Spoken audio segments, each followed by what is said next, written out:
古着店鋪係幾時興起？而深圳呢一個潮流又多唔多人會選擇呢？佢喺香港出世，香港大，但係第一次正式創業選擇咗喺深圳呢一個地方。香港未必揾到嘅租金，香港未必揾到嘅空間，但係香港嘅客人又會搭車上去揾佢。港人北上已經唔止消費，仲有啲人會選擇上去創業。今集我哋嚟訪問一下喺福田上梅林站開咗一間古着店嘅歐陽。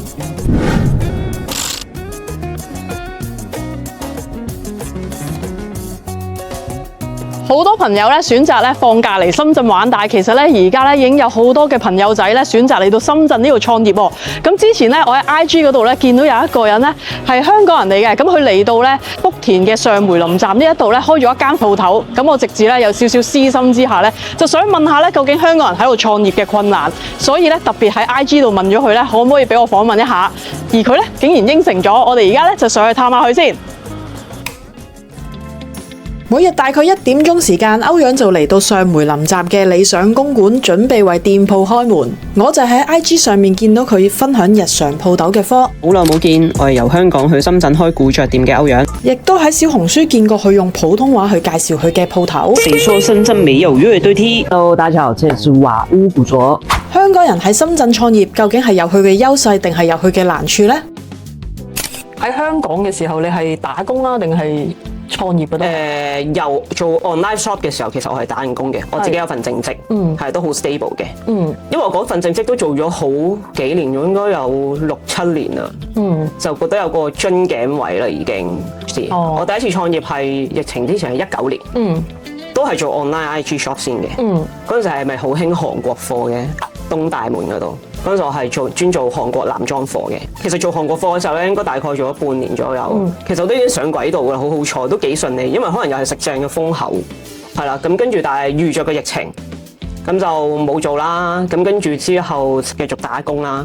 咁我打工到去到24年，個歲數開始大啦，諗緊到底之後係咪真係繼續就咁打工過一世算呢？咁同埋其實 vintage 呢樣嘢唔係話我做生意開鋪先開始去接觸嘅。我記得我係中學時代我已經有買 vintage 嘅，仲係我媽帶我去嘅。咁就嚟咗內地住，開始接觸多咗一啲內地嘅 app 啊，即係小紅書嗰啲咧，就喺度 loop 啦，有時喺度睇，就發覺咦，原來內地其實而家都好興嘅喎，因為一直嘅思想以為內地唔興㗎嘛。係咯，我自己都會有咁嘅覺得。同埋因為覺得佢哋會接受程度冇香港咁大，咁我發現原來唔係喎。其實近呢幾年每一年甚至每個月其實都越嚟越多唔同城市啦，內地越嚟越多後生仔去做呢個行業。咁啱嗰陣時，我女朋友咧又 resign 咗冇嘢做，就不如當個 freelance 可能有啲收入去，有啲零用錢啦，額外仲有啲，咁就所以就開始再去做翻 vintage。咁啊，但係當你越去做嘅時候咧，你會越感到興趣咯，即係你會覺得原來以前 design 一件衫出嚟，原來佢背後有個故事嘅。原來點解佢嘅織法係咁樣樣咧？原來佢有個原因嘅。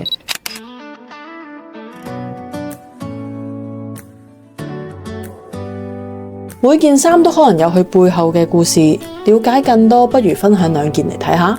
啲就係可以講下呢件萬寶路，即係有好多人以為萬寶路就係出煙啦，係啦。其實佢係有出服裝嘅，即係你話最追溯嘅話，其實佢70年代開始有為咗想宣傳佢啲煙咧，就出一啲周邊。咁跟住佢又覺得反應唔錯喎，咁所以佢就去到80年代尾啦，咁就開始 focus 做咗一個服裝條 line 出嚟。咁其實呢個就係其中一件啦，一個 T-shirt。咁佢主要 design 係以西部牛仔為主嘅。除咗出 T-shirt 之外，其實佢有出牛仔褲啊、牛仔外套啊、恤衫啊，或者皮褸，其實我哋都有件。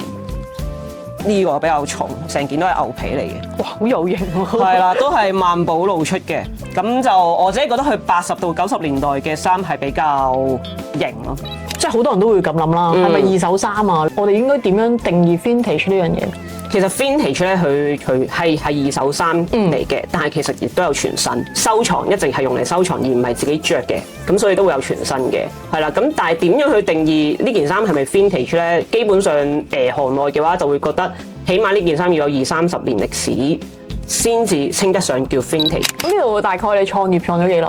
呢度大概如果你話由頭開始講嘅話，就24年5月開始嘅，但係嗰陣時淨係做 online，係啦，就冇實體店，咁啊大概做咗半年左右啦。可能因為始終 vintage 呢樣嘢咧，每件得一個 size，咁就同埋冇得退冇得換，咁覺得係咪應該有間實體店俾人試咧？膽粗粗，不如租間鋪頭仔試下啦。咁跟住，所以第一間鋪就租咗去羅湖嗰度。咁啊，好彩佢有個房東可以俾你租半年，即係半年唔長又唔短，都可以去試下到底 work 唔 work。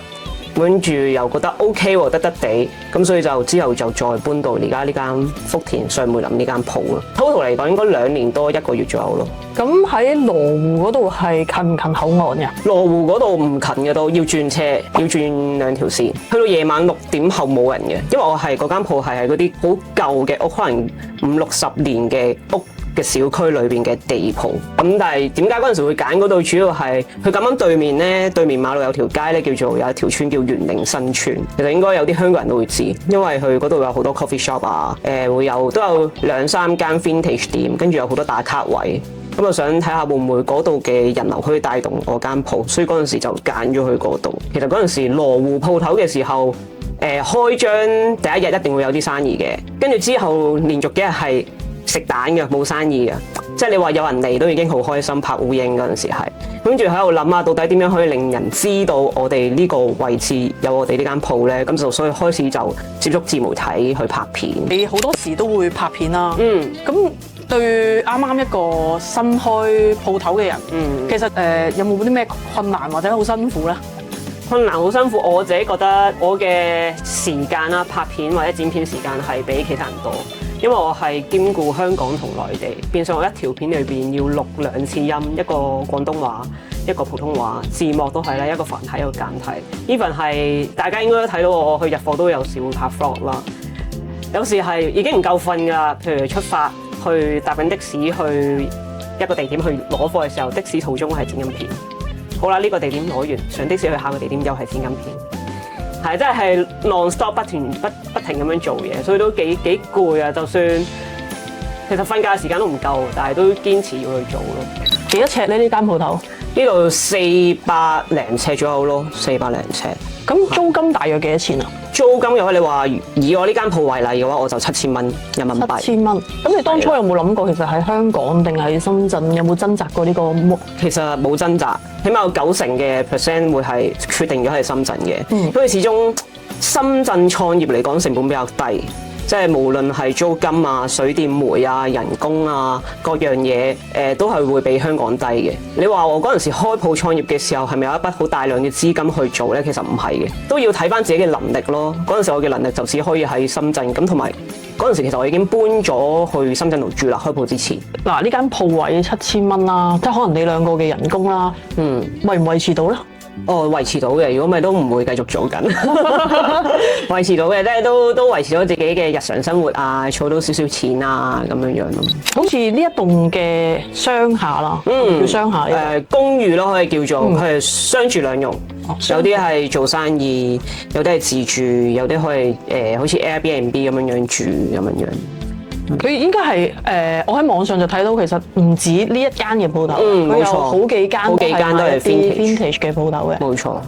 咁所以就可能聚集咗一啲中意 vintage 嘅人都會嚟呢棟大廈度行下。冇錯。其實如果知道有睇過小紅書嘅話，都會知道可以呢一棟嘢可以叫做係深圳古着大樓，因為深圳嚟講係最比較集中同埋最多 vintage 店嘅。咁我見你有時我喺 IG 度都見到你會好似上個禮拜見到你擺一啲市集，係咪？咁如果你擺嗰啲市集，我哋即係申請嗰啲其實係複唔複雜嘅咧？其實唔複雜，佢唔會話特登問你要你 ID 卡啊或者乜嘢證明文件冇嘅。其實主要都係填個表，跟住話要參加，跟住就等佢公佈你入圍，跟住就俾個錢就 OK 嘅啦。你對上一次係擺邊個位置啊？對上一次係喺蛇口嗰邊，佢個位叫 G&G 創意社區。咁其實嗰度都係一個文青區嚟㗎嘛。係冇錯，佢嗰度係一個文青區，佢差唔多我見佢其實每個禮拜啦，差唔多都會有 Big M 會有啲唔同主題嘅市集。咁如果好似你啱啱嗰一次係擺咗幾多日？嗰日咁啱撞正端午節，所以就擺咗3日、5、6日咁樣樣。咁一日大約幾多錢？你話攤位費？因為其實佢有分嘅，我哋擺嗰個叫做閒置區，其實佢就乜都冇，得張凳同埋一個地下俾你自己隨意佈置。係啦，另一種咧，佢係有個方格，好似有個小鋪頭嘅形式，會有啲台啊咁樣樣。佢嗰啲嘅話，我記得係100零蚊、100零200蚊3日。我閒置區嗰陣時係90蚊3日。哇，係。香港其實講緊應該係冇可能咯。 500蚊一日咯，起碼係係。哇，都真係爭好遠喎！即係你哋賣 vintage 嘅話，你擺市集嘅話，其實多唔多客人咧？又即係你其實多，主要擺市集其實係女仔嘅客人為主嘅，因為其實賣嘅嘢都係女仔嘅客人多啲，有好多唔同嘅自己嘅小 accessory 啊，咁就有啲係中古玩具啊，有啲係女裝啊。咁你平時係每次都係喺泰國嗰度入貨係咪啊？你話如果我親身去嘅話係泰國嘅，大概2個月左右入貨一次嘅，飛一轉泰國係啦。咁如果每一次咁樣入貨嘅話，嗰個成本會唔會好高咧？其實成本其實高啊，因為點解我哋堅持要自己親身去入咧？啱啱講到會怕會有假嘅嘢啦，另一樣係始終 vintage 咧，佢有一定年份啊，你多多少少會有啲瑕疵嘅。即係如果你 online order 係可以嘅，但係佢哋唔會逐件影俾你睇話，哦呢件有瑕疵，佢啲瑕疵係乜嘢，個瑕疵嘅位置喺邊度，係啦，所以我同女朋友都係堅持一定去親身去揀咯。所以其實成間鋪頭所有嘢都係我哋自己一手一腳，逐件去揀出嚟。哇，其實都好誇張喎！你真係去到泰國嗰度，我每一件都拎出嚟睇下。係，冇錯。哇，咁所以通常我哋都係去一轉嘅話，會去1個禮拜。跟住可能由10點鐘入到凌晨3、4點左右，咁就嗰邊寄翻嚟啦。大部分都係寄翻嚟嘅，咁自己行李箱可以帶到幾多就帶幾多。呢一度嘅客佔比，可能香港同中國啊或者深圳呢邊嘅朋友咧，佔比幾多咧？你話如果我間鋪目前為例嘅話，我會覺得80%客人係內地嘅，2成係香港為主。如果你一般嘅 T 可能300零蚊左右啦。冇錯。咁如果可能喺深圳嚟講，好多人都話其實佢哋嘅人工係4000至5000或者6000蚊左右啦。其實深圳嚟講4、5千比較少嘅，大概可能起碼有7000、8000，有啲係1萬或者過萬都有嘅。因為始終一線城市佢人工會對比嚟講會比較高。咁但係你話呢啲400零蚊，有啲人都會覺得貴嘅，但係有啲人就會買佢嘅價值咯，因為始終可能只此一件，就唔同 fast fashion 咁，你有好多嘅庫存。因為好似頭先你講話都有成80%，可能都係深圳或者其他地方嘅朋友啦。嗯，對佢哋嚟講，佢個物價係嗱，即係喺香港賣300零蚊，我覺得 OK 嘅，冇問題。但係可能如果去到深圳，會唔會接受程度冇咁高咧？其實我覺得又冇喎。同埋如果你話香港同內地對比嚟講啦，嚟買嘢，譬如一單裏邊買嘅數量邊個多啲，其實都係內地比較多。好多人，我唔知係咪可能佢哋嘅消費唔同。內地我自己覺得係佢哋會我難得嚟到呢間鋪頭，我一次過買多幾件。因為都有幾多內地客係一嚟到可能買6、7、8件咁樣。琴日我都 OT， 琴日 OT 咗1個鐘，個客第一次嚟，佢都係睇抖音個 vlog 過嚟，一次過買6件。喺我既有嘅印象裏邊咧，我會認為所有嘅 vintage 咧都係喺泰國嗰邊入貨翻嚟嘅。原來仲會喺日本同埋美國一啲歐洲嘅國家買貨翻嚟，產品會有更多唔同嘅故事。即係譬如呢頂帽咁樣啦，咁呢個係1993年侏羅紀第一部電影上映嘅首映，咁佢就同麥當勞可以見到後邊，咁啊 crossover 出咗頂帽，咁呢個係全新嘅喺美國度入翻嚟，所以就比較珍重，比較有紀念價值。哇，好特別喎呢個！係啦，我想講，我應該好多人都睇過。細個有邊個冇睇過呢個侏羅紀？忘記，但係細個係好驚隻侏羅紀喎，所以就入咗翻嚟。哦，但係好特別呢個。嗯。OK， 呢個係喺日本度。呢個美國。美國。即係喺即係其實你除咗泰國之外，仲有其他地方，你都會有啲買手咯。係啦。好，仲有嘅話，譬如日本嘅話，我哋主要係入賽車外套咯，譬如呢個咁樣樣。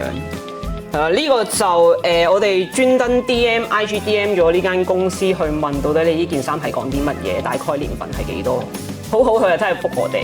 佢大概係00年左右嘅，00年中期左右嘅一個慈善嘅賽車外套。係啦，即係幾有價值。啲人揸賽車玩嗰陣時，真係會着住呢件衫，係咪？會㗎，真係會㗎，都幾有型。冇錯，係即係其實佢有時而家以前嘅 vintage 啦，就會出一件衫，除咗你話着出街好睇之外，其實佢內有含義。咁啊，我覺得呢啲點係比較好玩。到而家我見香港都幾興，冬天嘅時候都幾多人着賽車外套。係啊，呢啲同埋呢啲喺香港，如果你要揾類似 vintage 嘅，應該係貴1倍咯。係啊，要貴。其實有客人有講過係貴1倍。其實如果你而家嗰啲牌子應該係特登去做舊佢嗰個感覺。其實而家有一種講法叫 new vintage， 係有冇聽過？就係佢哋用以前 vintage 嘅 design 嘅概念，去重新做一個新嘅衫出嚟，咁嗰啲就叫 new vintage。所以其實而家係好多人揾翻以前復古嘅衫褲啦，但係價錢上就可能真係爭好遠。但係呢啲咧就有故仔，即係除咗見到件衫靚之外，其實可以了解一下背後嘅古仔啦。咁亦都你哋都好熟，其實有時嚟到咧都可以問下呢件衫其實係咪有啲咩故事啊？可以問下你哋。係冇錯，係㗎，真有啲客人係真係會問。因為我見到其實有好多款咧，係我細個都會用過嘅一啲可能鋪腦袋啊，或者一啲衫咧，係有一段時間會無啦啦好興嘅。係。咁但係咧到你而家咁多年後，我哋都冇再去特登揾呢個款嚟着噶嘛。咁但係咧，可能有好多人已經上咗某一個年紀，我又好想着翻以前嗰個年代，哇！着嗰啲你知啦，潮流其實真係一個 range 嚟嘅，大概10年到都會翻轉頭，有好多嘢都。咁所以咧，呢啲鋪頭咧就可以揾到可能好多以前嘅回憶啊，嗰啲衫褲鞋襪啊。呢間店鋪除咗有啲古着嘅衫褲之外呢，其實佢仲有一個 remake 袋，我都幾有興趣，所以呢，我都好想過嚟呢度試下，促使咗今次嘅訪問。係一條迷彩嘅 cargo 褲，跟住我哋就揾裁縫去做 remake， 咁就每一針一線都係人手自己車出嚟嘅。係啦，會見到可以開下睇下，入邊我哋都做咗內裏，冇錯。即係本身呢個袋係一條褲，冇錯。咁你哋自己就揾一啲裁縫，可能做一個 design 翻去成個款。係冇錯，都揾咗好幾個裁縫先願意做，係啦。咁就俾條褲佢要成條褲拆咗佢啦，跟住畫翻個圖，再裁剪，跟住再縫咗成個袋出嚟咁樣。咁即係可以講佢係獨一無二喎，真係。係，因為我見深圳同香港好似都冇。都幾特別喎。即係平時我睇開都好少有咁樣嘅即係揾條褲去製造一個袋，因為有時我喺 IG 度睇到咧，有時你話咩如果你自己有一啲你中意嘅褲，都可以攞嚟做一個咁樣嘅袋，冇錯，唔一定要揀我哋鋪頭嘅褲嘅。咁就譬如你一啲唔着嘅褲啦，或者唔啱着啦，突然間肥咗，你都可以拎嗰條褲俾我哋幫你去做，即係俾翻個代工費就 OK 啦。咁係咪我淨係可以做呢一個款啊？做呢個我哋叫做旅行袋啦，即係貨你去旅行啊，或者係健身啊都可以做嘅。其實我哋仲有另一個款嘅。另一個款係點㗎？咁呢個係比較細嘅，可以用嚟做斜孭咯，都係用褲改嘅，本來係一條 Dickies 褲，都幾型喎。係啦，咁啊，我哋都做咗斜孭啦，有埋個調節扣，即係貨唔同身高嘅人都可以用咯。冇錯。就咁你望個袋咧，你就會覺得佢係一條牛仔褲咁樣啦。但係其實佢已經可以改造成一個袋咯。因為咧，其實咧我自己咧都係有好多牛仔褲啊，唔着或者覺得而家唔啱啊，係啦。咁所以咧，我都有諗過可以改造其他嘢，又唔好嘥一條褲。因為其實有啲褲係會中意，但係你而家唔會着嘅好多。冇錯，同埋唔一定話呢個袋一定要做呢個 size， 可以 custom make 嘅。如果再細啲得唔得？可以再細啲。譬如呢個健身袋咁樣樣，我哋有客人係話，我覺得呢個太大啦，佢就俾個尺寸我幫佢做細佢咁樣。哦，冇錯。咁你覺得香港同埋即係深圳啦，佢嗰個生活模式啊，或者所有嘢，你覺得有啲咩唔同，或者有啲咩好處或者缺點咧？生活模式，因為我自己都喺度住咗年幾，應該都有年幾啊。大家都諗到一定係消費低好多啦，即係你衣食住行，出去食個飯、睇個戲、搭個地鐵都比較平，係啦。咁同埋生活亦都好便利啦。譬如我自己住喺深圳嘅話，有時覺得落雨好大啊、好熱啊、好攰嘅時候，你想買個餸嘅，叫個外賣嘅，其實用個 Apps 就搞掂，佢送到你屋企門口，運費都冇香港咁貴啦。即係如果我係香港人，我而家好想返深圳創業，你覺得呢一個方向係你會唔會覺得可行咧？其實咁就因為始終都係嗰句內地起步成本比較低咧。當初我係覺得選手爛腳離場都冇咁心痛。咁我覺得如果大家想嘗試創業嘅話，我覺得內地深圳係一個幾好嘅選擇。你唔一定話一定要喺度住。你來回深圳兩邊、香港兩邊來回都比較方便。好多謝今次咧同我哋嘅觀眾咧去分享今一次呢一個嘅你喺深圳創業啦，或者好多唔同嘅故仔啦。咁啊好多謝阿歐陽。咁如果大家咧有興趣咧，可能嚟到上梅林站都可以過嚟呢間鋪頭度咧行下睇下啲 vintage 嘅衫啊或者袋啦。好多謝今次歐陽願意接受呢一個訪問，今次咧亦都對古着衫褲咧多咗一份了解，亦都令我感受到咧香港人變通嗰種精神啦。咁我哋下次咧再揾更多唔同嘅古仔分享俾大家聽啦，拜拜。